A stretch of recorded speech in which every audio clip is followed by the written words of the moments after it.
a force of F equal to 3x Newton acting on a body of mass 10 kg. Okay, the force is variable force that is given by 3 into x, means as x increases, the force will increase.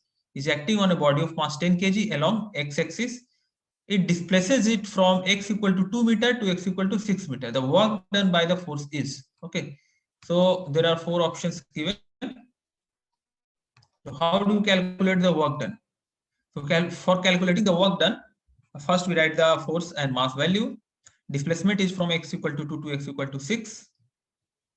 So we will write the expression for work. See, force is variable here, so we have to take help of integration. So that I have written F into ds. Okay. So at place of F, we are writing 3x, and at place of ds, we are writing dx, because the displacement is along x direction only. So no need to consider the vector form. Okay, so ds can be simply written in terms of dx, and force can be written in as 3x. So now integrate it. So if you integrate, we are going to get 3x square by 2, and value of x you can put limit. So you are getting this much. Okay, so we are getting what? 3, and here it will be 6 square minus 6 square minus 2 square, so it is 36. Okay, 6 square 36 minus 4, so that we will get 32. 32 by 2, 60.